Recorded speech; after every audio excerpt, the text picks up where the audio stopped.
अस्सलाम वालेकुम एवरीवन, मैं हूं मोहम्मद तलहा और आप लोग देख रहे हैं तलहा स्पेस एकेडमी। सो बच्चों, आज हम लोग फर्स्ट ईयर फिज़िक्स के एमसीक्यूज़ की प्रैक्टिस करने वाले हैं, समझने वाले हैं। बारी है यूनिट 10 यानी कि डीसी सर्किट्स के एमसीक्यूज़ को सॉल्व करने की। हर एक मल्टीपल चॉइस क्वेश्चन का सही आंसर तो हम देखेंगे, साथ साथ हम पूरा कॉन्सेप्ट भी समझने की कोशिश करेंगे कि उस मल्टीपल चॉइस क्वेश्चन में अगर थोड़ी बहुत चेंजेस किए जाएं तो वो किस तरीके से पूछा जा सकता है। तो चलिए स्टार्ट करते हैं विद क्वेश्चन 1। जो किरचॉफ लॉज हैं आर यूज़फुल इन डिटरमाइनिंग। जो किरचॉफ लॉज हैं उनकी मदद से हम क्या चीज़ जो है वो डिटरमाइन करते हैं। ये जो है वो क्वेश्चन है हमारे पास। एक current flowing in a circuit, EMF and voltage drops in a circuit, power in a circuit या only EMF in a circuit.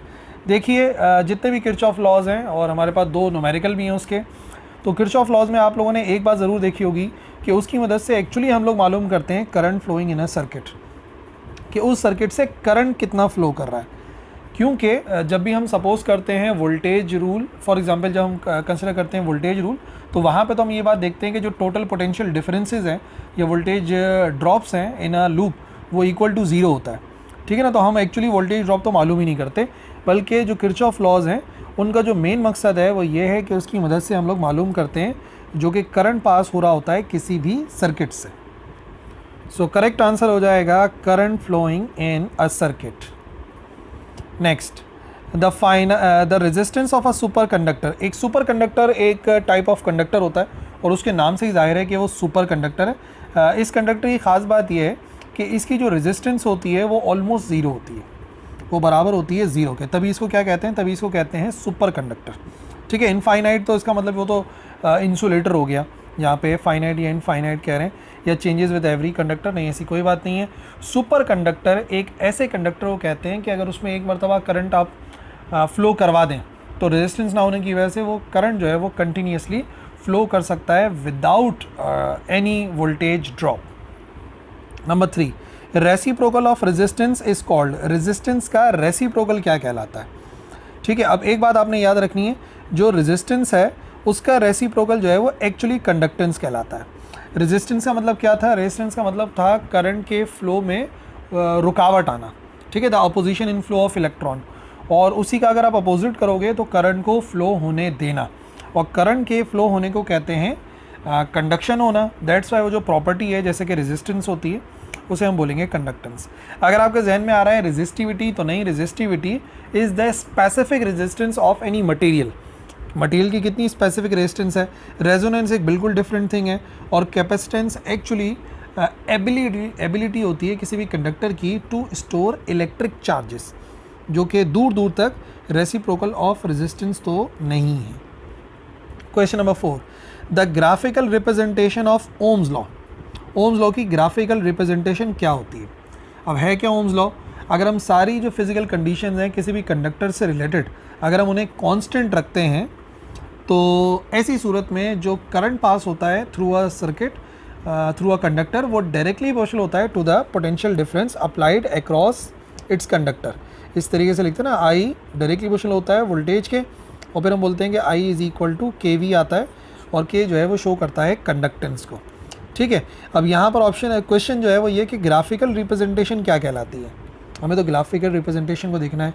तो क्योंकि आप देखें यहाँ पे जो रिलेशन नज़र आ रहा है वो डायरेक्टली प्रोपोर्शनल का रिलेशन है, और क्वेश्चन के अंदर चाहे जो भी चेंज हो जाए, याद रखिए जब भी दो क्वांटिटीज़ आपस में डायरेक्टली रिलेटेड होती हैं तो ऐसी सूरत में उनके दरमियान में जो ग्राफ बनता है वो एक्चुअली बनता है अ स्ट्रेट लाइन। ठीक है, जिसके मुताबिक जैसे जैसे आप वोल्टेज को चेंज करते रहेंगे वैसे वैसे करंट में इजाफा होता रहेगा। वोल्टेज को हम चेंज कर रहे हैं, करंट चेंज हो रहा है, तो एक स्ट्रेट लाइन बनती है। और हाँ, ये तब बनती है स्ट्रेट लाइन जब जो कंडक्टर्स हैं वो ओम्स लॉ को ओबे करते हैं, जिन्हें हम कहते हैं ओमिक कंडक्टर। और अगर ओमिक कंडक्टर नहीं होते, नॉन ओमिक कंडक्टर्स होते हैं, तो जाहिर सी बात है फिर उसमें तो स्ट्रेट लाइन नहीं बनती। बट यहाँ पे तो लिखा हुआ है ना graphical representation, that's why correct answer हो जाएगा straight line. Question number 5, a potential difference is applied across ends of a wire. Potential difference apply करा हमने किसी तार के एंड्स पर। If the potential difference is doubled, और हमने पोटेंशियल डिफरेंस को डबल कर दिया, then the drift velocity of free electrons will. देखिए, जब हम पोटेंशियल डिफरेंस को डबल कर देंगे, यानी कि जो एनर्जी हम प्रोवाइड कर रहे हैं इलेक्ट्रॉन्स को, उसको हम डबल कर देंगे, तो नतीजे में जो ड्रिफ्ट वेलोसिटी होती है वो भी डबल हो जाती है। ड्रिफ्ट वेलोसिटी जो है वो डायरेक्टली प्रोपोर्शनल होती है पोटेंशियल डिफरेंस के, जो कि अप्लाई किया जाता है across any conductor. So if we double the potential difference, तो इसका मतलब ये है कि जो ड्रिफ्ट वेलोसिटी है वो भी डबल हो जाएगी। Number 6, internal resistance is the resistance offered by. अब ये इंटरनल रेजिस्टेंस की डेफिनेशन है। इंटरनल रेजिस्टेंस वो रेजिस्टेंस है जो कि प्रोवाइड करता है सोर्स ऑफ ईएमएफ। जो सोर्स ऑफ ईएमएफ है, यानी कि जो बैटरी है वो कितना रेजिस्टेंस जो है वो ऑफ़र करती है, उसे इंटरनल रेजिस्टेंस कहते हैं। सो यहाँ पे ऑप्शन करेक्ट होगा सोर्स ऑफ ईएमएफ। कंडक्टर जो रेजिस्टेंस ऑफर करता है उसको रेजिस्टेंस कहते हैं, सीधा सीधा। रेजिस्टर जो ऑफर करता है उसको भी रेजिस्टेंस कहते हैं। कैपेसिटर जो करता है वो बेसिकली हमने पढ़ा तो नहीं है, लेकिन उसे इम्पीडेंस कहा जाता है। तो इंटरनल रेजिस्टेंस की तो डेफिनेशन ये है कि सोर्स ऑफ ईएमएफ जो रेजिस्टेंस ऑफर करे। Number 7, power dissipation in a resistor. किसी भी रेजिस्टर के अंदर जो पावर डिसिपेशन है उसको हम कैलकुलेट कर सकते हैं यूजिंग विच फार्मूला। अच्छा जी, अब यहाँ पर मैं आपको एक बात बताऊँ कि पावर डिसिपेशन को हम इन तीनों फार्मूलों से कैलकुलेट कर सकते हैं। ए से भी कर सकते हैं, बी से भी कर सकते हैं और सी से भी कर सकते हैं। क्या होगा, अगर हमें किसी रेजिस्टर से गुजरने वाला करंट मालूम है तो रेजिस्टेंस की वैल्यू करंट की वैल्यू के स्क्वायर से मल्टीप्लाई करके पावर डिसिपेशन आ जाएगा। अगर वोल्टेज गिवन है, रेजिस्टेंस गिवन है, तो इससे हम पावर डिसिपेशन निकाल सकते हैं। अगर वोल्टेज और करंट गिवन है तो फिर इससे पावर डिसिपेशन निकाल सकते हैं। तो देखिए, मैं समझता हूँ कि ये जो मल्टीपल चॉइस क्वेश्चन है ना, इसमें थोड़ा सा चेंज होना चाहिए। ये होना चाहिए which can not be calculated.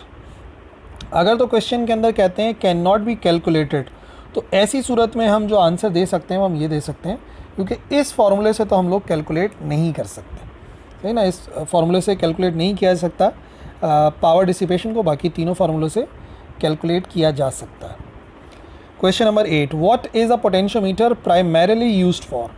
जो एक पोटेंशियोमीटर है वो एक्चुअली क्यों यूज़ होता है। अब यहाँ पर जो आप देख रहे हैं ना पोटेंशियोमीटर, इससे आप बड़ी आसानी से याद रख सकते हैं। ये जो वर्ड है ना पोटेंशियो, ये निकला पोटेंशियल से, और मीटर कहते हैं मेजरमेंट को। तो इसका मतलब ये कि ये जो डिवाइस है जिसके बारे में बात कर रहे हैं उसका ताल्लुक वोल्टेज की मेजरमेंट से है। मेजरिंग इलेक्ट्रिक करंट नहीं, ये बात गलत हो गई। मेजरिंग इलेक्ट्रिक चार्ज, ये बात गलत हो गई। रेजिस्टेंस भी नहीं है। करेक्ट आंसर जो होगा इस सूरत के अंदर वो होगा मेजरिंग पोटेंशियल डिफरेंस, जिसको हम कह सकते हैं वोल्टेज। क्वेश्चन नंबर 9, एक हीट सेंसिटिव डिवाइस है जिसकी रेजिस्टिविटी चेंज होती है with the change in temperature. जिसकी रेजिस्टिविटी चेंज हो जाती है टेम्परेचर को चेंज करने से, उसे क्या कहते हैं। जो कि हीट सेंसिटिव डिवाइस है उसे कहते हैं थर्मिस्टर। अच्छा, व्हाट इज़ थर्मिस्टर। थर्मिस्टर के बारे में बात याद रखिए। यहाँ पे जो वर्ड आ रहा है थर्म, वो बेसिकली निकला है हीट से, और स्टर जो है ये शॉर्ट फॉर्म बनाई गई है रेजिस्टर की। तो एक्चुअली हो सकता है ये हीट वाला रेजिस्टर, या जो हीट के ऊपर बेस करता है ऐसा resistor. That's why correct answer thermistor होता है। बाकी पूरा टॉपिक जो है वो अवेलेबल है, आप उसे जाके देख भी सकते हैं। बाकी कंडक्टर जो है वो तो टेम्परेचर के लिहाज से वेरी करता ही है, उसकी रेजिस्टेंस चेंज होती है, ना कि रेजिस्टिविटी। और रेजिस्टर के साथ भी ऐसे मामला है। थर्मामीटर का ताल्लुक इससे नहीं है। थर्मामीटर जो है एक ऐसी डिवाइस है जिसका काम होता है टू मेजर टेम्परेचर। अच्छा जी, number 10, a wire of uniform area of cross section A. Area A है, लेंथ जो है वो बराबर है एल के, और रेजिस्टेंस जो है वो आर है। इस cut into 2 parts the resistivity of each part. ठीक है, अब पहले मैं आपको आंसर बताता हूँ फिर उसका रीज़न बताऊँगा। इसका करेक्ट आंसर ये है कि जो रेजिस्टिविटी है हर एक पार्ट की वो सेम रहेगी। जवाब क्या है, जवाब ये है कि जो रेजिस्टिविटी होती है वो रेजिस्टेंस की लंबाई पर डिपेंड नहीं करती, रेजिस्टेंस की वैल्यू पर डिपेंड नहीं करती, एरिया पर डिपेंड नहीं करती, बल्कि वो डिपेंड करती है जस्ट ऑन दी मटेरियल पर डिपेंड करती है। तो अगर एक कॉपर का तार है, आप उसके 4 टुकड़े कर भी दोगे तो रहेगा तो वो कॉपर का ही वायर ना। तो नतीजे में क्या होगा, नतीजे में उसको कट करने से हर एक पार्ट की जो रेजिस्टिविटी है वो उतनी ही रहेगी। हाँ, अगर सवाल में रेजिस्टिविटी की जगह पे रेजिस्टेंस लिखा होता तो जाहिर सी बात है लंबाई कम कर रहे हैं तो रेजिस्टेंस तो कम होगी, पर सवाल में रेजिस्टिविटी की बात हो रही है। Resistivity is the property of material, तो कट करने के बाद मटेरियल तो सेम ही रहेगा। दैट्स वाई करेक्ट आंसर होगा रिमेन सेम। ठीक है जी, ये हैं वो 10 MCQs फ्रॉम चैप्टर नंबर 10 यानी कि DC सर्किट्स। आई होप आपको समझ में आ गए होंगे। किसी भी कन्फ्यूजन की सूरत में आप कमेंट सेक्शन के अंदर लिखिए, इंशाल्लाह ज़रूर रिप्लाई करेंगे। That's all for this video. अल्लाह हाफिज़।